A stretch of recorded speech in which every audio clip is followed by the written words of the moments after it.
മലയാള cinema പിന്നണി ഗാനശാഖ വേണ്ടത്ര ഉപയോഗിച്ചിട്ടില്ല എന്ന ഒരു അഭിപ്രായം അത് എപ്പോഴും നിലനിൽക്കുന്ന ഒരു കാര്യമാണ്. പക്ഷെ ചെയ്തിട്ടുള്ള ഗാനങ്ങൾ എടുത്തു പരിശോധിക്കുകയാണെങ്കിൽ അത്രത്തോളം ക്വാളിറ്റി ചെയ്തിട്ടുള്ള ഗാനങ്ങളുടെ എണ്ണത്തിനപ്പുറത്തേക്ക് അതിനിപ്പോഴും ജനകീയതയുണ്ട്, അല്ലെങ്കിൽ ജനപ്രിയമായി തന്നെ മുന്നോട്ട് പോകുന്നു. ഇപ്പോൾ നമ്മൾ കാണുന്ന റിയാലിറ്റി ഷോകളായിക്കോട്ടെ, നിരവധി സംഗീത രംഗത്തുള്ള മറ്റ് നിരവധി സ്റ്റേജ് ഷോകൾ അടക്കമുള്ള കാര്യങ്ങളായിക്കോട്ടെ, അവിടെയൊക്കെയും അദ്ദേഹത്തിന്റെ പാട്ടുകൾ ഇപ്പോഴും ഓർത്തെടുക്കുന്നു എന്ന് പറയുമ്പോൾ തന്നെ അവിടെയാണ് അദ്ദേഹത്തിലെ സംഗീതജ്ഞനെ ഏറ്റവും കൃത്യമായി അടയാളപ്പെടുത്താൻ കഴിയുന്നതും.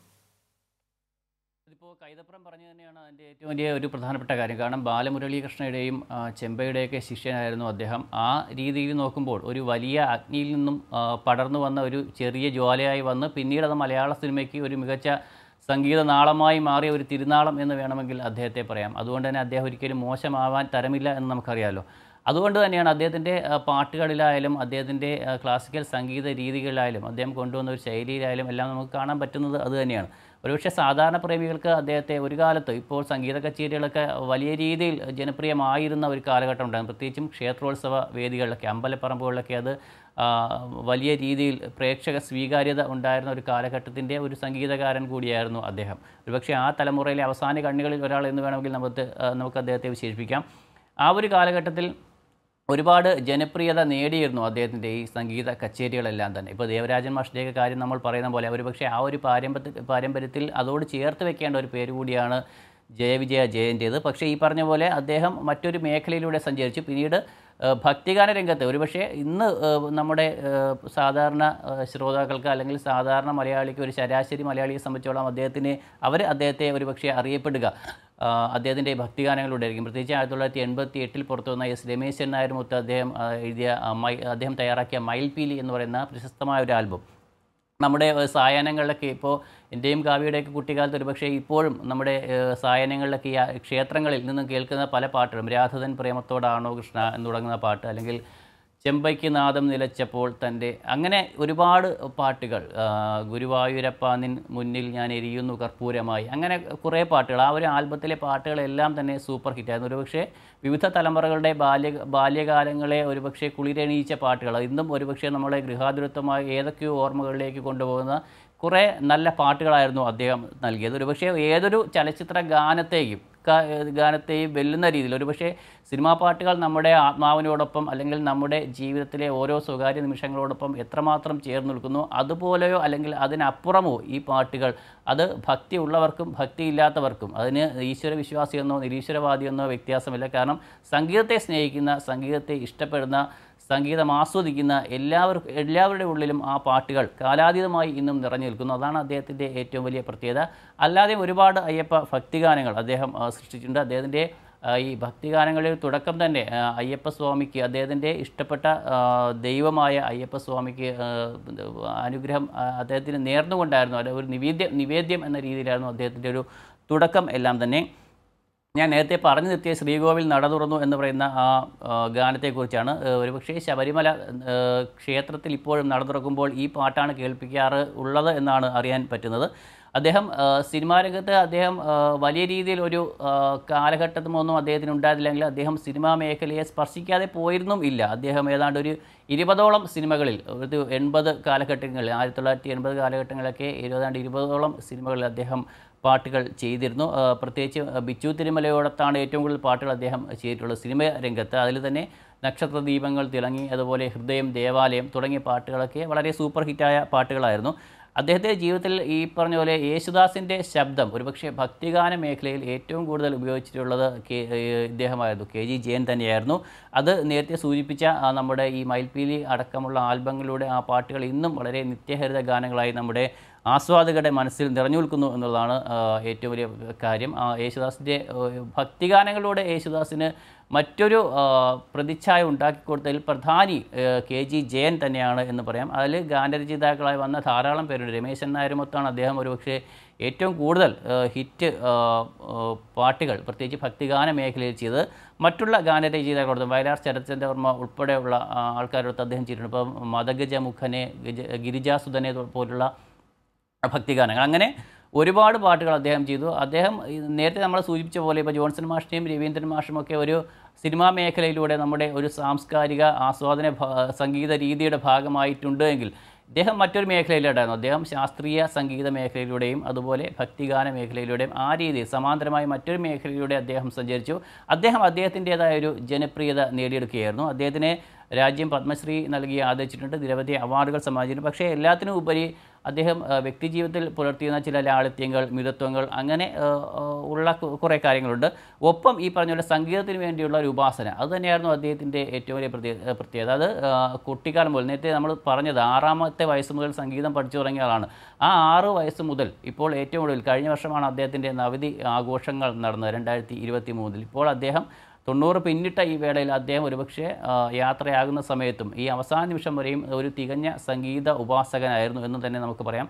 സംഗീതമല്ലാതെ അദ്ദേഹത്തിൻ്റെ മറ്റൊരു ജീവിതം അദ്ദേഹത്തിന് ഉണ്ടായിരുന്നില്ല എന്ന് വേണമെങ്കിൽ പറയാം. സാധാരണ നമ്മൾ സംഗീതജ്ഞരൊക്കെ പലപ്പോഴും പറയാറുണ്ട്, എനിക്ക് ജീവിതം കഴിഞ്ഞിട്ടേ സംഗീതമുള്ളൂ എന്നൊക്കെ ജോൺസൺ മാഷൊക്കെ പറഞ്ഞിട്ടുണ്ട്. അത് ഒരു പരിധി വരെ ശരിയാണ്. പക്ഷേ ഇദ്ദേഹത്തെ സംബന്ധിച്ചോളം അദ്ദേഹത്തിന് സംഗീതം വിട്ടൊരു ജീവിതം ഉണ്ടായിരുന്നില്ല. കാരണം സംഗീതത്തിൻ്റെ പേരിലല്ലാതെ അദ്ദേഹത്തെ ഒരിക്കലും നമുക്ക് സങ്കല്പിക്കാൻ പോലും ആകാത്ത ഒരു അദ്ദേഹത്തിൻ്റെ രൂപം തന്നെ നമുക്കറിയാമല്ലോ. ഇപ്പോൾ നമ്മുടെ ദൃശ്യങ്ങളൊക്കെ കാണുമ്പോൾ തന്നെ ഒരു സംഗീതത്തിന് ഒരു മനുഷ്യരൂപം ഉണ്ടെങ്കിൽ അത് ഇതാണ് എന്ന് നമുക്ക് ചൂണ്ടിക്കാണിക്കാൻ പറ്റുന്ന ഒരുപക്ഷെ ഏക രൂപം ആണ് KG ജയൻ്റേത്. കാവ്യം. അഭിലാഷ്, ഇപ്പോൾ അദ്ദേഹത്തിൻ്റെ ഈ സംഗീത യാത്രയെക്കുറിച്ച് ഓർത്തെടുക്കുമ്പോൾ ഇപ്പോൾ സൂചിപ്പിച്ചതിൽ ഏറ്റവും പ്രിയപ്പെട്ട ഭക്തിഗാനങ്ങളെക്കുറിച്ച് നിരവധി നമ്മൾ സംസാരിച്ചു. ഇപ്പോൾ ഈ നക്ഷത്ര ദീപങ്ങൾ തിളങ്ങി എന്ന പാട്ടിനെക്കുറിച്ച് പറയുമ്പോൾ ഇന്നും മലയാള ഗാനരംഗത്ത് ഏറ്റവും ഇപ്പോൾ കോമ്പറ്റീഷനുകളിൽ ഉൾപ്പെടെ പാടി ഫലിപ്പിക്കാൻ ഏറ്റവും ബുദ്ധിമുട്ടുള്ള ഒരു ഗാനമായി അടയാളപ്പെടുത്തുന്നുണ്ട്. അത്രത്തോളം സംഗീത മേഖലയിൽ സാധ്യമായ എല്ലാവിധമായ ആ വൈഭവങ്ങളും അത്രയും കൃത്യമായി ഫോക്കസ്ഡായി ചെയ്തിട്ടുള്ള ഒരു പാട്ട് എന്ന നിലയ്ക്ക് അടയാളപ്പെടുത്തുന്ന ഒരു പാട്ട് കൂടിയാണ് നക്ഷത്രദീപങ്ങൾ എന്നുള്ള ഗാനം. ഒരുപക്ഷെ അദ്ദേഹത്തെ മലയാള സിനിമാ ലോകത്ത് ഓർത്തെടുക്കുമ്പോൾ ആദ്യം പറയേണ്ടുന്ന ഗാനങ്ങളിൽ ഒന്ന് അതാണ്. മറ്റൊന്ന്, ഇപ്പോൾ പറഞ്ഞതുപോലെ തന്നെ അദ്ദേഹത്തിൻ്റെ യാത്രയിൽ ഒപ്പം ചേർന്നിട്ടുള്ള സംഗീത രംഗത്തെ കൂട്ടുകെട്ടുകൾ, അവർക്ക് അവരുടെ കരിയറിൽ തന്നെ ഏറ്റവും പ്രധാനപ്പെട്ട നിരവധിയായ ഗാനങ്ങൾ അദ്ദേഹം സമ്മാനിച്ചു എന്നുള്ളതിലും അദ്ദേഹം സംഗീതം ചെയ്ത നിരവധി ഗാനങ്ങൾ അവരുടേതായിട്ടുണ്ട്. ഈ കൂട്ടുകെട്ടുകൾ, ഇപ്പോൾ എസ് രമേശൻ നായർ ഉൾപ്പെടെയുള്ള ഏറ്റവും പ്രഗത്ഭരായിട്ടുള്ള രചയിതാക്കളുമായി ചേർന്നുള്ള കൂട്ടുകെട്ടുകൾ അവിസ്മരണീയമാക്കിയിട്ടുള്ള നിരവധി മുഹൂർത്തങ്ങൾ ഉൾപ്പെടെയുണ്ട്. ആ നിലയ്ക്ക് അദ്ദേഹത്തിന്റെ സംഗീതയാത്രയെ ഓർത്തെടുത്താൽ എങ്ങനെയാണ്? അതിൽ ഏറ്റവും രസകരമായ കാര്യം, ഒരുപക്ഷെ പുതിയ തലമുറയ്ക്ക് ഈ പാട്ടുകളൊക്കെ അവർ കേട്ടിട്ടുണ്ടെങ്കിലും അല്ലെങ്കിൽ നിത്യം ഈ പാട്ടുകൾ കേൾക്കാറുണ്ടെങ്കിലും ഇതിൻ്റെ ശില്പികൾ ആരാണെന്ന് പലപ്പോഴും ഇവർക്ക് അറിയണമെന്നില്ല. പ്രത്യേകിച്ച് ഇത് KG ജയൻ എന്നൊരു സംഗീത സംവിധായകൻ, അങ്ങനെ ഒരു സംഗീതജ്ഞൻ ഉണ്ടായിരുന്നുവെന്നും അദ്ദേഹമാണ് ഇത് സൃഷ്ടിച്ചതെന്നും ഏറ്റവും പുതിയ തലമുറയിൽ അറിയുന്ന ആൾക്കാർ വളരെ കുറവാണെന്നുള്ള ഒരുപക്ഷെ സങ്കടത്തോടെ നമുക്ക് പറയേണ്ടി വരും ഈ ഒരു ഘട്ടത്തിൽ. കാരണം അദ്ദേഹത്തിൻ്റെ പാട്ടുകളുമായി ബന്ധപ്പെട്ട് പലപ്പോഴും ഈ പാട്ടുകളെ കുറിച്ച് നമ്മൾ സംസാരിക്കുന്ന വേളയിൽ പോലും ഇതൊക്കെ ഇദ്ദേഹമായിരുന്നോ ചെയ്തതെന്ന് പലപ്പോഴും പലരും പറഞ്ഞ് നമ്മൾ കേട്ടിട്ടുണ്ട്.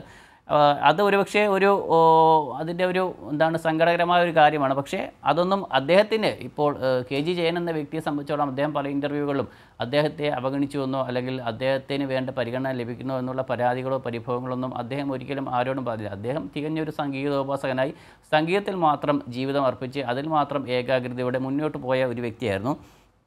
പിന്നെ കാവ്യ സൂചിപ്പിച്ച പോലെ യേശുദാസ് അടക്കമുള്ള ആൾക്കാർക്ക് സമാന്തരമായി ചലച്ചിത്ര ഗാന മേഖലയിലേക്ക് അവർ സഞ്ചരിക്കുമ്പോൾ അവർക്ക് സമാന്തരമായി മറ്റൊരു ഭക്തിഗാന മേഖലയിലേക്ക് കൂടി അവരുടെ ശബ്ദത്തെ ആ രീതിയിലേക്ക് മറ്റൊരു തലത്തിലാണ്. നമുക്കറിയാമല്ലോ, സിനിമാ പാട്ടുകളും ഭക്തിഗാനങ്ങളും എന്ന് പറഞ്ഞ് മറ്റൊരു തലത്തിലേക്ക് വരുന്ന ഒരിതാണ്. ആ രീതിയിൽ അവരുടെ ശബ്ദം ഉപയോഗിക്കാൻ കഴിഞ്ഞു എന്നുള്ളത്, അത് കൊണ്ടുവന്നു എന്നുള്ളത് ഒരുപക്ഷേ യേശുദാസിനെ പോലെയുള്ള ഗായകരുടെ ജീവിതത്തിലെ ഏറ്റവും വലിയൊരു സൗഭാഗ്യമായിട്ട് അവർ തന്നെ കരുതുന്നുണ്ടാകാം എന്നാണ് ഞാൻ കരുതുന്നത് എന്നാണ് പറയാൻ പറ്റുന്നത്. മറ്റൊന്ന്, ഈ പറഞ്ഞ പോലെ അദ്ദേഹത്തോടൊപ്പം പങ്കാളിയാളായ ഈ ഗാനരചയിതാക്കൾ, ഈ ബിച്ചു തിരുമല അടക്കമുള്ള പാട്ടുകൾ, ഇപ്പോൾ ഈ നക്ഷത്ര ദീപങ്ങൾ തിളങ്ങി എന്ന പാട്ടിനെക്കുറിച്ച് പറഞ്ഞപ്പോൾ തന്നെ ബിച്ചു തിരുമല എഴുതിയ ഒരു പാട്ടാണത്. സ്വാതി തിരുനാളിൻ്റെ ഒരു സംഗീത ഇതുമായി ബന്ധപ്പെട്ടാണ് അദ്ദേഹം ആ വരികൾ ആ രീതിയിലാണ് കൊണ്ടുപോകുന്നത്. നക്ഷത്ര ദീപങ്ങൾ തിളങ്ങി, നവരാത്രി മണ്ഡപം ഒരുങ്ങി എന്നൊക്കെ പറഞ്ഞുള്ള വരികൾ.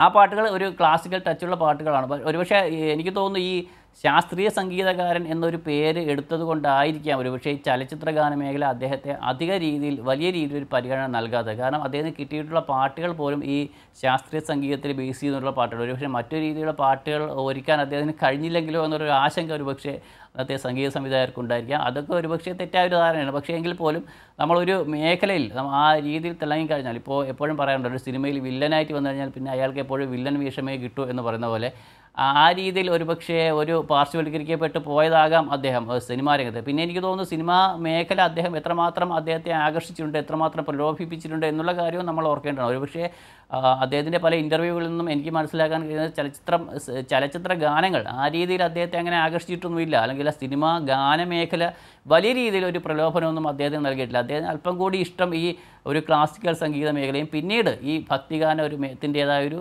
തലവും ആയിരുന്നു. കാരണം അദ്ദേഹത്തിന് കൂടുതലൊരു ഭക്തിയുടെ ഒരാളായിരുന്നുകൊണ്ടും എപ്പോഴും ഒരു സംഗീതോപാസകൻ എന്ന് പറഞ്ഞ പോലെ ഒരു ദൈവ ഉപാസകൻ കൂടിയായിരുന്നു അദ്ദേഹം. ആ ഒരു മേഖല അങ്ങനെ നോക്കുമ്പോൾ അദ്ദേഹത്തിൻ്റെ ഒരു പക്ഷേ കുറച്ചുകൂടി പ്രിയം ആ ഒരു മേഖലയായിരുന്നു. അതുകൊണ്ടാവാം അദ്ദേഹം കൂടി മാനസികമായി ഒരു എടുത്ത തീരുമാനത്തിൻ്റെ ഭാഗമായിരിക്കാം ചലച്ചിത്ര ഗാന മേഖലയുടെ ഭാഗമായി അദ്ദേഹം കൂടുതൽ വരാത്തത് എന്നും വേണമെങ്കിൽ പറയേണ്ടി വരും. ഏതായാലും അദ്ദേഹത്തെ സംബന്ധിച്ചോളം നേരത്തെ ഞാൻ സൂചിപ്പിച്ച പോലെ സിനിമാ ഗാന മേഖലയ്ക്ക് നഷ്ടമായത് ഭക്തിഗാന മേഖലയ്ക്ക് നേട്ടമായി മാറിയെന്ന് പറയാം. ഒപ്പം ശാസ്ത്രീയ സംഗീത മേഖലയ്ക്ക് പിന്നെ അദ്ദേഹത്തിന് നമുക്കറിയാമല്ലോ, നമ്മുടെ ഏറ്റവും പ്രിയപ്പെട്ട നടൻ മനോജ് കെ ജയൻ്റെ പിതാവാണ് അദ്ദേഹം. നേരത്തെ നമ്മൾ ഈ ചെമ്പയുടെയും അതുപോലെ കാര്യം പറഞ്ഞ പോലെ ബാലമുരളീകൃഷ്ണയുടെയും കാര്യം പറഞ്ഞ പോലെ ഇതൊരു തലമുറയിലൂടെ കടന്നു വന്നു. അത് ഈ നമ്മുടെ മനോജ് കെ ജയനിൽ പോലും ഉണ്ട്. അദ്ദേഹവും മനോഹരമായി പാടുന്ന ആളാണ്. അത് കാവ്യയ്ക്ക് അറിയാമെന്ന് എനിക്ക് തോന്നുന്നു. നല്ല രീതിയിൽ പാടുന്ന ആളാണ് മനോജ് കെ ജയൻ. അത് അദ്ദേഹത്തിൻ്റെ ഈ സർഗം എന്ന് പറയുന്ന സിനിമയിൽ ഈ കുട്ടൻ തമ്പുരാൻ എന്ന വളരെ സംഗീത പ്രാധാന്യമുള്ളൊരു സിനിമയായിരുന്നു സർഗം. അതിൽ കുട്ടൻ തമ്പുരാൻ എന്ന കഥാപാത്രമായിരുന്നു മനോജ് കെ ജയൻ. എൻ്റെയൊക്കെ കുട്ടിക്കാലത്ത്, തീരെ കുട്ടിക്കാലത്ത് ആദ്യമായി മനോജ് കെ ജയൻ എന്ന നടനെ പെട്ടെന്ന് എൻ്റെ ശ്രദ്ധയിൽ വരുന്ന സിനിമ ഇതായിരുന്നു, ഈ സർഗം എന്ന് പറയുന്ന സിനിമ. അദ്ദേഹത്തിന് പാടാനുള്ള കഴിവുണ്ട് എന്ന് പറയില്ല. കാരണം അദ്ദേഹം ആ സിനിമയിൽ ഒരു വില്ലൻ റോളായിരുന്നല്ലോ. അപ്പോൾ അദ്ദേഹം പാടാൻ കഴിവുള്ള നടനായിട്ടൊന്നും അന്ന് തോന്നില്ല. പിന്നീട് ഇദ്ദേഹത്തിൻ്റെ ഒരു നിരവധി ഇൻ്റർവ്യൂകളൊക്കെ വായിച്ചപ്പോഴാണ് ഇദ്ദേഹത്തിൻ്റെ സംഗീതത്തിൻ്റെ ഉള്ള ഇഷ്ടവും ഇദ്ദേഹം കെ ജി ജയൻ എന്ന് പറയുന്ന മഹാനായ സംഗീതജ്ഞൻ്റെ മകനായിരുന്നു എന്നുള്ള കാര്യമൊക്കെ പിന്നീട് ഒരുപാട് നാളുകൾക്ക് ശേഷമാണ് നമ്മളൊക്കെ അറിയുന്ന കാര്യം. ഞാൻ പറഞ്ഞു വന്നത് ആ ഒരു നേരത്തെ സൂചിപ്പിച്ച ഒരു തിരിയിൽ നിന്ന് കൊളുത്തിയ ഒരു തീനാളം എന്ന് പറയുന്ന പോലെ അത് തലമുറയിലൂടെ ഇങ്ങനെ പോകുന്നു. അത് മനോജ് കെ ജയനിൽ വരെ എത്തി നിൽക്കുന്നു എന്നുള്ളതാണ്. ഏതായാലും കെ ജി ജയനെ സംബന്ധിച്ചുള്ള അദ്ദേഹത്തിൻ്റെ ജീവിതത്തിലെ ഏറ്റവും വലിയ നഷ്ടം എന്ന് നമുക്ക് പറയാൻ പറ്റുന്ന ഇതൊന്നുമല്ല. അദ്ദേഹത്തിൻ്റെ നഷ്ടം അദ്ദേഹത്തിൻ്റെ സഹോദരൻ്റെ ഒരു വിടവാങ്ങൽ തന്നെയായിരുന്നു. വിജയൻ എന്ന് പറയുന്ന അവരുടെ ഒരുമിച്ചായിരുന്നു സംഗീത കച്ചേരികൾ അടക്കം നടത്തി വരുന്നത്. ഒരുപക്ഷെ ഒരു കാലഘട്ടത്തിൽ കേരളത്തിലെ വേദികളിലെല്ലാം തന്നെ സംഗീത വേദികളിലെല്ലാം നിറഞ്ഞു നിന്നത് ഇവർ ഒരുമിച്ചായിരുന്നു. സ്വന്തം സഹോദരൻ്റെ മരണം അദ്ദേഹത്തിന് നേരിട്ട് കാണേണ്ടി വരുന്നതിൻ്റെ ഒരു ആഘാതം അദ്ദേഹത്തെ ഏറെക്കാലം, എനിക്ക് തോന്നുന്നു മരണം വരെയും ആ ഒരു വിഷമം അദ്ദേഹത്തിൻ്റെ മനസ്സിൽ ഉണ്ടായിട്ടുണ്ട് എന്ന് തന്നെയാണ് എൻ്റെ ഒരു വിലയിരുത്തൽ. പലപ്പോഴും അദ്ദേഹത്തിൻ്റെ പല അഭിമുഖങ്ങളിലും അദ്ദേഹം ആ വേദന പങ്കുവച്ചിട്ടുണ്ട്. ഏതായാലും ആ വേദനയെല്ലാം മറക്കാൻ അദ്ദേഹം കൂടുതൽ സംഗീതത്തോട് ചേർന്ന് നിൽക്കുകയാണ് ചെയ്തത്. ഒരുപക്ഷെ അദ്ദേഹത്തിൻ്റെ ആ ഒരു കാലഘട്ടത്തിൻ്റെ മനസ്സിലെ നൊമ്പരങ്ങളെല്ലാം മായ്ച്ചു കളഞ്ഞത് ഒരുപക്ഷെ സംഗീതത്തിൻ്റെ ഒരു ആശ്ലേഷമായിരിക്കാം എന്ന് തന്നെയാണ് കരുതുന്നത്. അതിനുശേഷമാണ് അദ്ദേഹത്തിന് ഈ പല ഭക്തിഗാനങ്ങളും അദ്ദേഹം സൃഷ്ടിച്ചത്. ഏതായാലും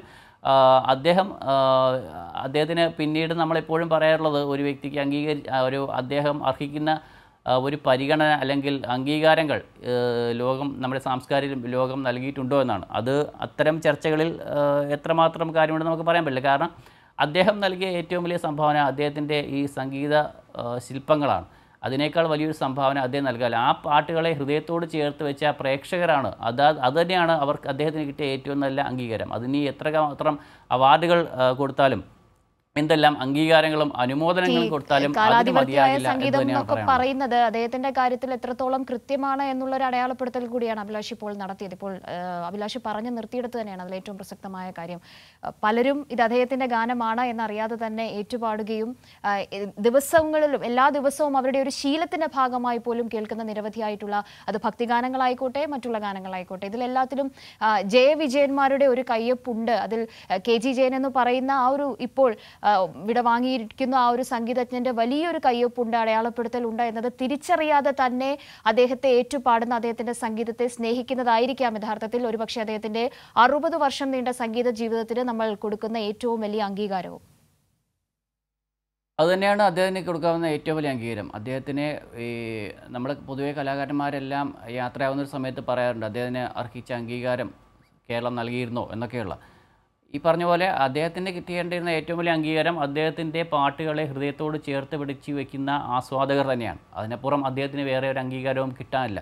അതിന് മുകളിലല്ല ഒരു അംഗീകാരവും എന്ന് കരുതുന്ന ഒരാളാണ് ഞാൻ. അതുകൊണ്ട് തന്നെ അദ്ദേഹത്തെ സംബന്ധിച്ചോളം ഈ പറഞ്ഞ പോലെ അദ്ദേഹത്തിൻ്റെ 6 പതിറ്റാണ്ട് നീണ്ട സംഗീത സബരിയിൽ അദ്ദേഹം ചലച്ചിത്ര മേഖല ഒഴിച്ചു നിർത്തിയാൽ ബാക്കി എല്ലാ മേഖലകളിലും അദ്ദേഹം ഏറെ പ്രശസ്തനായിരുന്നു. അദ്ദേഹത്തിന് നൽകാൻ പറ്റുന്ന സംഗീത രംഗത്തിന് അദ്ദേഹം നൽകാൻ പറ്റുന്നതെല്ലാം നൽകി കഴിഞ്ഞു എന്ന അഭിപ്രായമാണ് എനിക്കുള്ളത്. ഇനി അദ്ദേഹം ഇതിനപ്പുറം അദ്ദേഹം ഒരു മനുഷ്യായുസ്സിൽ അദ്ദേഹത്തിന് നൽകാൻ കഴിയുന്നത് എല്ലാം അദ്ദേഹം നൽകി കഴിഞ്ഞു. അതുകൊണ്ട് തന്നെയാണ് അദ്ദേഹത്തിനെ ഒരുപക്ഷെ മലയാളികൾ ഇത്രയും നെഞ്ചോട് ചേർത്ത് ആദരിക്കുന്നു.